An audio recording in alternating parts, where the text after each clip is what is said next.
My name is Daniel Fox, and welcome to the Future of Space, where we talk, ponder, and wonder at everything involved with our expansion beyond Earth and into outer space. Today on the show is decorated NASA astronaut, fighter pilot, humanitarian, social entrepreneur, author of the critically acclaimed books The Orbital Perspective and Floating in Darkness, Ron Garan. Ron, welcome to the Future of Space. Thanks, Daniel. It's great to be here. How are you at the beginning of 2022? 2022, awesome. 2022, I believe, is going to be the year where we all get to harvest the seeds we planted over these last two pandemic years. So I hope that 2022 will be the year where we, first of all, come out of this pandemic and things, we start to see the dawn. It's been a dark night, a dark 2-year night, and hopefully we'll see the spring here in 2022. And how excited are you about where space is and what we're about to see this year and the years ahead with all these expeditions that are lining up and these new companies and these amazing partnerships between governmental entities and corporations, the private? This is such an exciting time. It is a very exciting time, and to the casual observer, it looks like it just sprung up, right? But this has been decades in the making. Especially these public-private partnerships. I was on the first source selection board that issued SpaceX their first NASA contract to supply the space station, and that was back in 2006. So these things have been percolating for a while, but we are at the dawn of a new era of space exploration, a new era of commercial space travel. And I think it's really exciting. It's very reminiscent of the early days of aviation. Back in the beginning, it was a very rare occurrence that somebody flew in an airplane and had the opportunity to see the Earth from the vantage point of an airplane. And now we don't think twice about flying on a jet anywhere in the world. And I think we're going to start to see that developing, that industry, that commercial space travel industry, in earnest now. How important do you think competition is for this momentum moving forward? Obviously, China has been quite active in developing their own space station. There's a lot of countries, and also the competition between private individuals who've been, kind of putting a lot of energy into making 2021, I think it was the tipping year in our relationship with space, and now getting this enthusiasm working out for so many of us. I think competition is important, but competition, healthy competition, is important and productive. Unhealthy or disruptive competition is just that, disruptive. And I don't mean disruptive in a good way.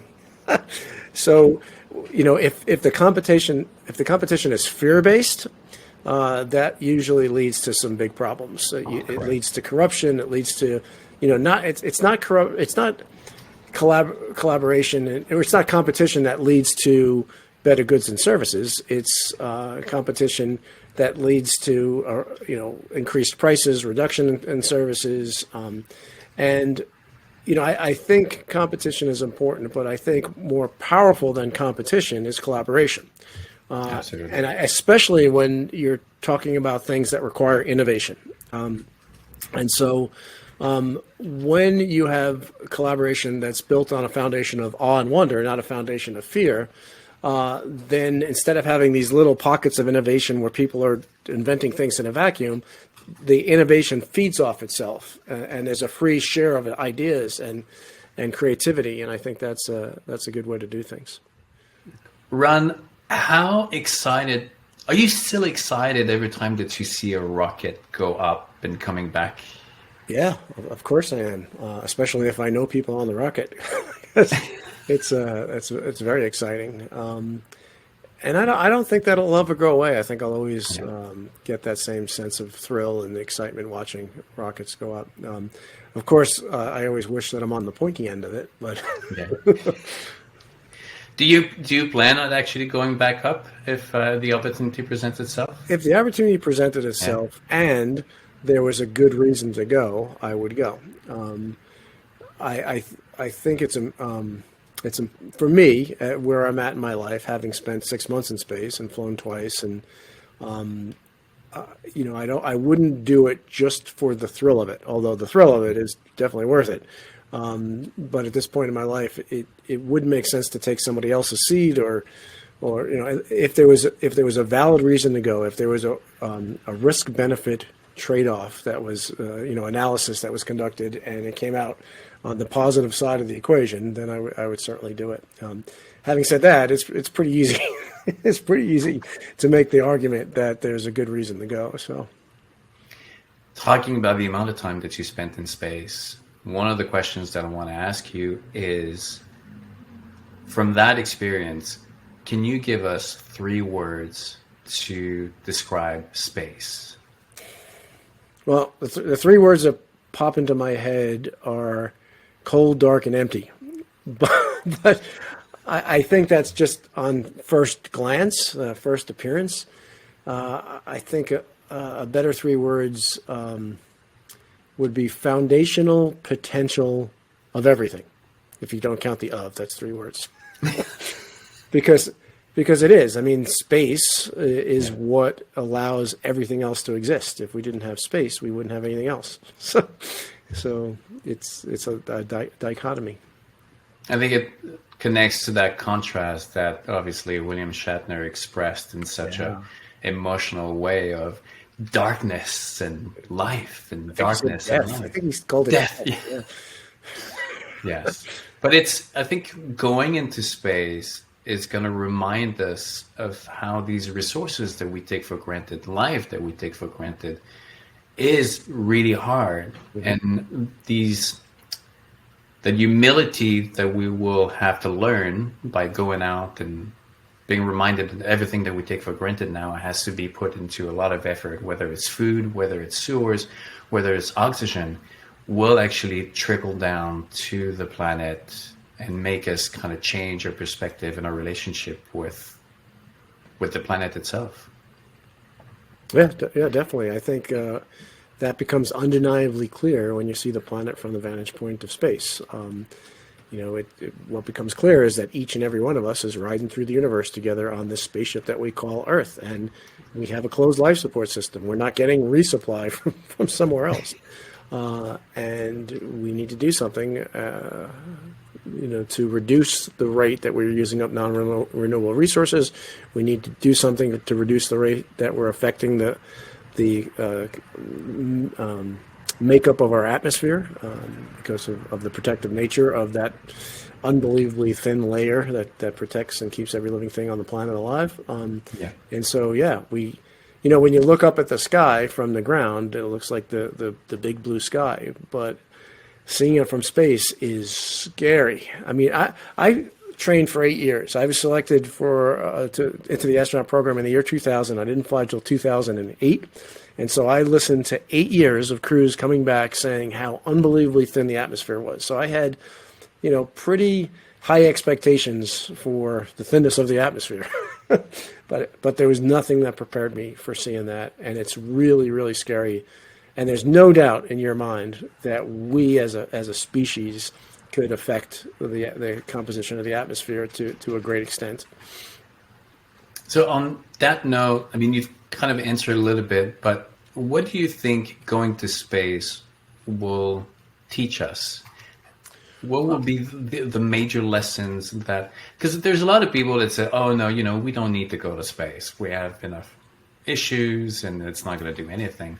But every time that these frontiers have been opened, there's always an expansion of consciousness. There's big lessons, whether once you go up into that mountain and you look back, we talk a lot about the overview effect, but going to space as more and more people will go, what will be some of the major lessons?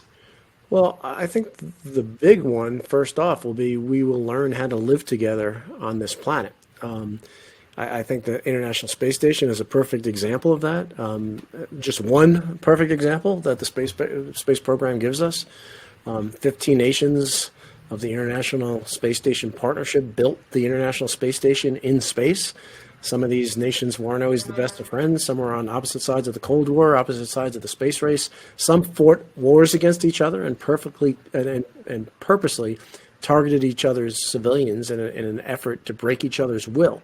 So you started at that as the starting point with that, and somehow these nations found a way to set aside their differences and do this amazing thing in space. And for me personally, I spent the first 15 years of my adult life training to fight the Russians, America and the West's most menacing enemy at the time. And then fast forward, a decade or two, and I find myself at the base of a rocket that's going to take me and my 2 Russian military officer crewmates to space on a cold April evening from a previously top secret Soviet military installation. And I look up at the rocket and there's an American flag and a Russian flag side by side. And so, when we're on the International Space Station, there's not the Russian crew and the American crew and the Canadian crew and the Japanese crew and, whoever. There's just the crew. There's one single unified international crew that works together to maintain and protect the life support systems of the space station and continue the mission of the space station. And one of the examples that we need to follow is, we need to act as if, because we are, one single unified international crew on the surface of spaceship Earth that works together seamlessly to protect and maintain the life support systems of spaceship Earth and further the mission of the Earth, which hopefully is to bring us to a harmonious, restorative, positive future, a future that we'd all want to be a part of. And so I think one of the best things that the space program gives us is this example, this shining example of international cooperation and how we could work together. The other side of the coin, why this is all possible, and what the individual partners of the International Space Station program did, is they set aside fear and embraced awe and wonder. And so there's 2 really, really powerful motivators of action. There's fear on one hand and there's awe and wonder on the other. But only awe and wonder motivates long-term action. Only awe and wonder inspires rational thought, inspires cooperation and collaboration. And when we build our future on a foundation of awe and wonder, anything is possible. But that's not what we're doing right now. Right now, we live in a very fear-based society, which has led to a lot of divisiveness and polarization. Yeah.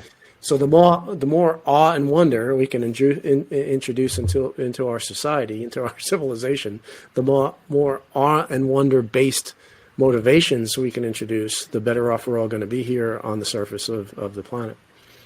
Fear and guilt, and those are the 2 predominant pillars of the current narrative. And I personally don't have any children, but I've worked with children, and I know that if you keep telling children that they're bad, they will believe that they're bad, and then they will have the low self-esteem. And I think that collectively we have to not dismiss the problems that we have and the mistakes that we've done, but we also have to change the dialogue around it and remind ourselves that life is a little bit more complicated, and the success of the human species is to go beyond the mistakes and learn from what we do and to keep pushing the boundaries. And because we're ambassadors for life, this is what we do as a species. Exactly. You wrote when you came back, you wrote the book, the critically acclaimed, The Orbital Perspective. And then you followed with The Floating into Darkness. Can you tell us the difference of what the first book is really about, what the second, and the journey in between of those two books? So The Orbital Perspective is a book that takes the overview effect one step further. And so I actually wrote the foreword for the 4th edition of Frank White's book, The Overview Effect. And I was in the movie and our partners now, creative partners with the filmmakers who made the film Overview, and which explores the shift in perspective that astronauts describe after seeing the planet from and in space. And so it's the light bulb that comes on that that shifts you from an intellectual understanding that we're all in this together, because I think everybody understands that. It shifts from that intellectual understanding to an experiential understanding, right? You experience it, you see it with your own eyes, you feel it, you see how interconnected and interdependent we all are. You see that the truth that we are one people with a common origin, riding on a on a shared spacecraft called Earth towards a shared future, for better or for worse. We're all crewmates on Spaceship Earth. And so if that's the overview effect, the orbital perspective is what you do with that shift. The orbital perspective is the call to action that comes from the overview effect. And that's what I explained in the foreword of the fourth edition to the book.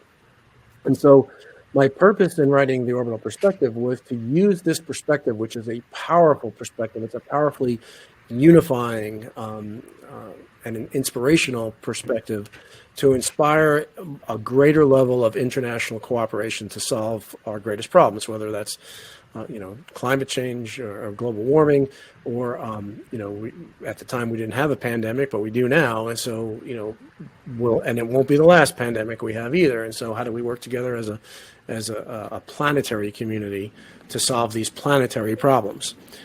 So in a nutshell, that's the orbital perspective, and it has a lot of history of how the partnership came together, and it was my first book, and I'm happy with the way it came out. I'm proud of the way it came out. I basically accomplished what I set out to do with that book.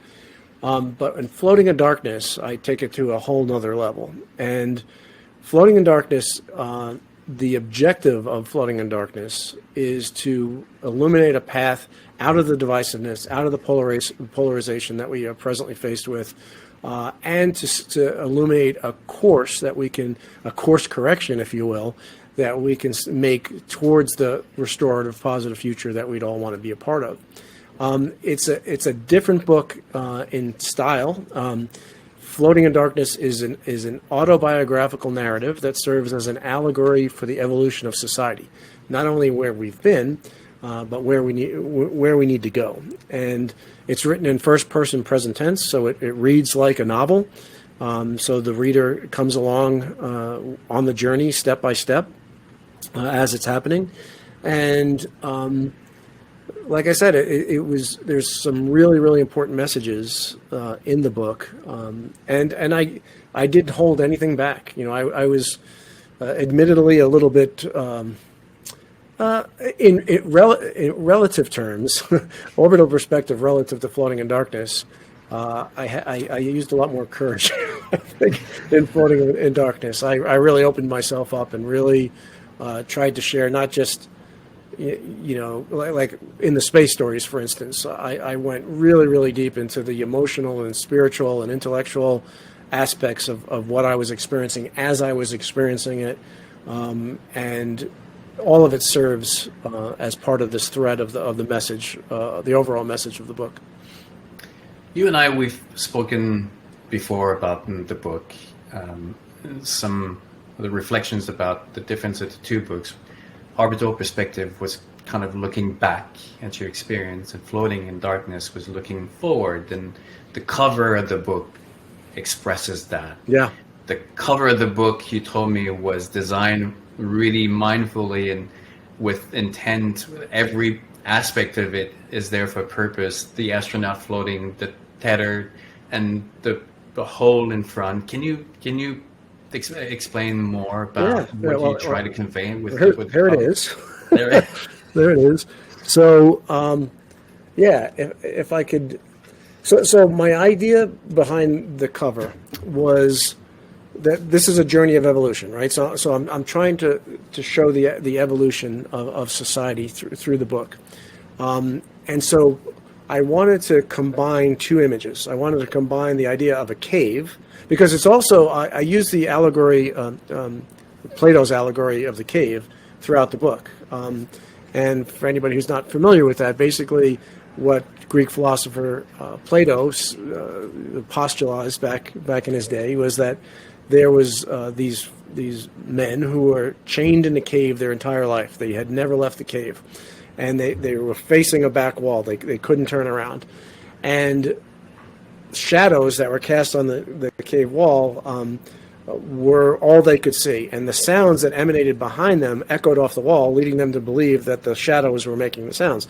And so they spent their whole life classifying and learning about the shadows on the cave wall. And then one prisoner escaped and saw that there was a greater world out there that was better in every way, and he felt sympathy for those still trapped in the cave, and he went back in and tried to free them, but they would hear nothing of it because they thought he was crazy. This is the real world and inside the cave. And so throughout the entire book, I use that allegory to describe a greater idea of reality and an expanded reality. And I talk about how we tend to unlearn what we were born with, a lot of the understandings that we were born with as children, and we unlearn that so that we can function in society. We put ourselves in a limited subset of reality in order to function effectively within the societal requirements. And so there was always this idea of a cave. And so I wanted to merge the idea of floating in space with being in a cave. And so, and there's also a lot of references to birth in the book. And so the umbilical cord of the astronaut is, obviously symbolic of the umbilical cord in the womb. So I wanted the whole thing to evoke the womb as well, right? Because we're giving birth to awareness, we're giving birth to a new human epoch, we're giving birth to, the future, basically. And so, one of the ideas I had was I was going to have on the cave wall, it would start out with, cave paintings, prehistoric cave paintings, and it would eventually go to blueprints and, technology and all this stuff. And I basically painted a painting that evoked what I wanted to do. And then one day I was at work and I saw a screensaver on somebody's computer that had basically, almost identical this picture, which is identically what I was trying to convey, and in a much, much more provocative way than I was able to do. And so I contacted the artist and basically licensed the image and modified it slightly for use as a cover of a book. And so the image is called The Verge. And it was made by a guy named Milton Menendez in Brazil, and so that's where that image came from. So you talk about birth and being part of the process of that new transformation. Now, you and I, we've never given birth, and we'll never will, but I hear that it is a painful process. How important do you think getting outside of that comfort zone, feeling that pain, is important for that new birth that we're going to experience? I think it's critically important. I think that all growth comes from some discomfort and pain. It comes from getting outside our comfort zones, whether that's voluntarily or involuntarily. And, growth occurs in darkness. Seeds grow in the darkness of the earth to become fruit-bearing, bountiful trees. A fetus grows in the darkness of a womb to become a sentient being capable of pondering infinity and the meaning of life. Our mind is rejuvenated in the darkness of sleep. And I think it's during those times of darkness, those times of pain, those times of discomfort, that real growth occurs. That's the cycle of life. That's how it works. And so we can transmute our pain and suffering into wisdom and growth if we so choose. That's an opportunity that we have. And I think we as a species are going through tremendous suffering all around the world. And we have been since the dawn of time. And today is no exception. We have almost 6 million people who have died from COVID-19 over the last couple of years. And so we're paying a tremendous price right now. We're paying this price whether or not we get a benefit from it. So we might as well get a benefit for the price that we've already paid. We have the opportunity to come out the other side of the pandemic more resilient, stronger, more equipped to deal with other crises that might come down, more unified into a planetary civilization that realizes that things like pandemics don't respect national borders. They don't mean anything to those things, and natural disasters fall in the same thing, and pollution falls into the same thing, and global warming falls into the same category. And so we have an opportunity. We need to evolve or perish, and by evolving, that means coming together. That means unifying. That means understanding that all of these artificial things that we've developed, that we think are providing security to us, are actually leading to our demise. Now, on another topic, Steve Jobs in his famous keynote talked about staying hungry and foolish, and curiosity being really one of the pillars of moving forward. You've met Richard Branson, you've met Elon, and did you meet Jeff? Jeff also? No. No. But you met a lot of people that went up to space. Mm-hmm. Is curiosity kind of the thread that unites, that connects all these people who are pushing the boundaries? Is curiosity really like an important tool to nurture in the kids in our society? Well, I think there's probably a whole smorgasbord of motivations, but curiosity is certainly one of them. And I think it's a very powerful, because curiosity to some extent is rooted in awe and wonder. It's curiosity, if you really boil it down, is a desire to experience awe and wonder through the discovery of something new, or to the learning of something that was previously unknown. And so I think that, that's a very powerful driving force. It's a very powerful positive driving force, a force driving towards a positive future.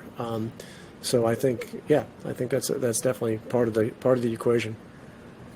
Now, I'm extremely grateful of your time today, but I know that your agenda is busy with the keynotes and with your books, and yet you found the time to write a book for children.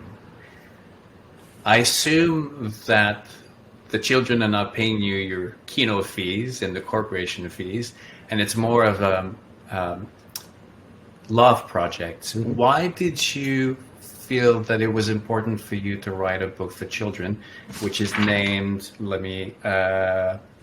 The Train? Sure. There you go. Railroad to the Moon. Yeah, Railroad to the Moon. Why did you spend the time and the energy and investment for the book? For two reasons. And I started writing this book in 2014, I think, and so it was, and it just got published a couple months ago, so it's a long time coming. But the two reasons are, first of all, I wanted to paint a picture of the future, a visionary picture of the future that we can aspire to, and that's having a permanent human presence on the moon, or the Earth's closest neighbor, that has thousands of people, including children, living on the moon. And I also wanted to inspire children, especially young girls, to dream big and to realize that they can accomplish anything they set their mind on. And so the story is about a little girl who goes to the moon. I won't tell you how she gets there, but somehow she goes. A little girl in the present time goes to the moon, and eventually, I know I'm giving away kind of the ending of the story, but not really. Eventually, she becomes the mayor of Armstrong City on the moon. Nice. And so, those are the two motivations. And I wanted to do this because I really think that the most important thing for our future, the most powerful thing that any of us can do as individuals to make a course correction to steer towards a positive future, is to assist in the development of the next generations, to help inspire and motivate and steer and nurture the next generations towards a awe and wonder based future, not a fear based future, because they get bombarded day after day, minute by minute, by negative messaging, fear based messaging. And they're, a lot of children are very impressionable, and there's tremendous damage that can be done to them, and that not only hurts their own individual lives, but it hurts society because that effect ripples out in all directions. And so I wanted to put something into the world for young kids that has a positive, awe-inspired, inspirational message. And we're also going to start a YouTube channel directly geared towards kids. I already have a YouTube channel, but I'm going to make another YouTube channel geared towards children for that reason, to help inspire and motivate, and let them know that anything's possible when they do things together, when they work together with others. It really saddens me when I see kids today, young kids, because I work with them, but with the level of anxiety that normally you expect in adulthood, or like when major events have happened in life. And we know how stress and anxiety can stop growth and really change the development. And to see these young adults, or all this potential that is threatened because of that narrative that is based on fear and guilt, it's heart crushing. Yeah, that's a huge problem right now. I mean, kids are supposed to have fun. I mean, that's part of the development process, is to have fun, is to explore, is to play. And, when they're all locked in their houses because of one thing or another, it's an issue, or they're exposed to so much of this negativity and fear-based divisiveness and polarization, that doesn't stop at a certain age. That filters down throughout the entire population, through all demographics, and it affects in a very negative way. And so that's why we should all commit ourselves to being a positive force, a unifying force, and not a divisive force in our society. Absolutely. Now, when Edmund Hillary, when he went up on the Everest, he came back and devoted a lot of his life to the Sherpas and created a foundation, and most of his work after that was to protect and to support that. You went into space and you came back, and on your website you call it planetary stewardship, and that became also a really important part of your life. Mm-hmm. You started a company, now the company has evolved and is moving to new direction. But how important is that planetary stewardship? It's the ultimate of importance, because we only have one planet. And, this idea that we're going to go to Mars or go somewhere else in the solar system and, leave a sinking ship is ludicrous. I'm a strong proponent that we need to establish a permanent human presence on Mars, after first establishing a permanent human presence on the Moon, and then basically reaching out and extending human presence throughout the solar system and beyond. I'm a strong proponent of that. But we need to do that as ambassadors of a thriving planet. We can't do that as, people in lifeboats escaping a sinking ship. Just technically, it doesn't make any sense. If we can't control the temperature of our own planet by a couple of degrees, we're not going to be able to terraform planets. We're not going to be able to develop the life support systems necessary to maintain large populations on any heavenly body. And so, I think planetary stewardship is really important. Carl Sagan said, like it or not, I think like it or not, for the time being, the Earth is where we make our stand. Yeah. The Earth is where we make our stand. And anything, wherever we're at when we launch to space to go, settle on another planet, whatever we have here is what we're taking with us, whether it's our governance, our environmental practices, it's our mindsets, it's our consciousness. That's what we're bringing to space. So any problems that we have on the Earth, we'll just bring them with us wherever we go. So that's why it's so important that we fix the problems we have here, and then when we go out into the solar system and the galaxy and the universe, like I said, we're going out as ambassadors of a thriving planet. And so planetary stewardship is a very, very critical thing. Right now we're completely upside down. We treat everything, including the very life support systems of our planet, as the wholly owned subsidiary of the global economy, which is absolutely ridiculous because it's exactly the opposite. The opposite is the economy is dependent on society, and society is dependent and embedded in the biosphere that we call Earth.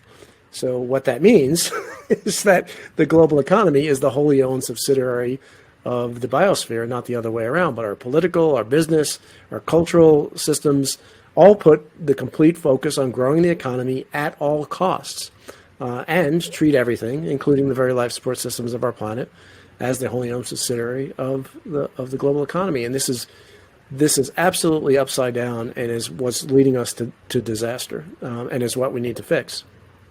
Now, despite all that, do you believe that? Are you an optimism, or a realist, or optimism? Do you believe that yes, we will figure it out? I am an optimist in a long-term view. I'm a pessimist in a short-term view, because we have not demonstrated that we are willing to take the steps necessary to build the future that we'd all want to be a part of. We're too focused on the short term. We're too focused on the next shareholder report, the next election cycle. We're not thinking multi-generational, and that's gonna lead in the short run to bigger problems, to more challenges that we have to overcome. But I am absolutely convinced that in the long term, we're gonna figure it all out. Figuring it out, that's not the right thing, because what I mean to say is, in the long term, it's going to work out, whether or not we figure it out. Yes. So there's a bigger equation here than just us. Absolutely. Now, if we had the capacity to go 500 years in the future, or even 200 years, and asked them to imagine the future, what we are today would not even be comprehensible for them. They could not even imagine that this is possible, because was it Ford? If you ask people what they want of a car, then just more horses. What do you think are let your imagination go wild. What is the future of our species in the place that we can't? It's hard for us to even create, to draw it, or to imagine it.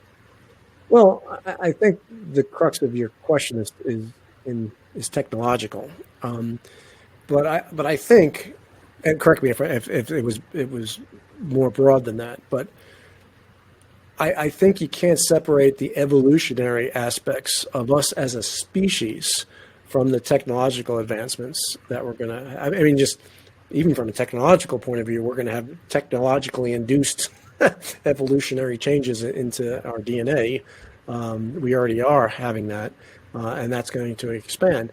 But I think from an evolutionary point of view, the first big giant leap for humans on the evolutionary scale is when we achieve the ability to self-reflect. When we achieve the ability to say, I'm a person, I can project my past to my future, I could plan for the future, I could do all those things that we take for granted right now in a modern civilized world. The next giant leap of evolution, which we're in the middle of right now, we're in the middle of this inflection point, is when we as a species, not as just little pockets, but we as a species realize that the self that we're self-reflecting on is not just an individual, but it's part of a bigger cosmic journey. That beyond the physicality of DNA, we are connected on a scale that's incomprehensible. Even from a scale of DNA, if you go back far enough, every single person on the planet can be traced back to the same mother and father. So we are literally all one human family. But beyond that material view of it, we're connected much more. And so all of the problems that are facing our planet, all the solutions that are being developed to solve the problems facing our planet are going to be nothing more than Band-Aids, temporary Band-Aids that we slap on things until we get to the point when we realize there's no such thing as them. There's only us. And so if a natural disaster happens somewhere in the world, it's not, oh, those poor people over there, let me write a check or let me do something. That's happening to us. That's happening to us together. And so, again, just like going to space, you shift from the intellectual understanding, because most people understand that intellectually. That's not a giant leap from the intellect's point of view. It's a huge leap for the ego. And what I mean by that is it's a huge leap to understand that experientially, to experience that, to feel that unity in a real way. And going to space started me on a journey to a deeper understanding of the beauty of our interconnected, interdependent fabric of life. But you don't have to go to space to realize any of that. And it just started me on a journey. It wasn't the epiphany. It was the beginning of the epiphany. So, but I think that's so to answer your question, where we will be in 500 years is where people would think that this is a ridiculous conversation that we're having. Of course, there's no them. There's only us. Remember back in those days, centuries ago, when people actually thought they were independent and they weren't, interconnected and interdependent like we all understand now. Absolutely. So, and again, I think it's really important that we can understand that intellectually, but to incorporate it into our very soul is a whole nother story. When you talk about experiencing space and the way that we learn as human species, it always reminds me of Jacques Cousteau that's exactly the same thing that he said about experiencing the ocean by going underwater. So you see that we're all connected. Mm-hmm. We're going to conclude this. I want to be mindful of your time, Ron.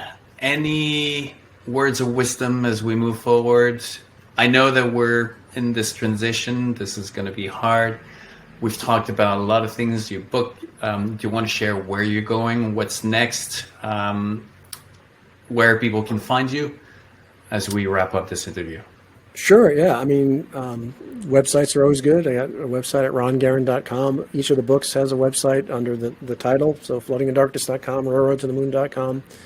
But the advice I would leave is to stay strong, to stay positive, to not succumb to the divisiveness that's swirling around us, not succumb to the negativity that's swirling around us, and to see the light at the end of the tunnel, to see that by coming together, that is the path out of this. The path out of this is to come together, to work together, to set aside our differences, to realize that there's no them, there's only us, and that's what's going to bring us out of this darkness. Ron, I look forward for our path to cross in 2022. If it's not 2022, 2023, but for sure, you and I will look back at these last 2 years over a bottle of wine, and we'll talk about the big lessons and where we're going into space. Thank you so much for being on the Future Space. Thank you, Daniel. I appreciate you having me.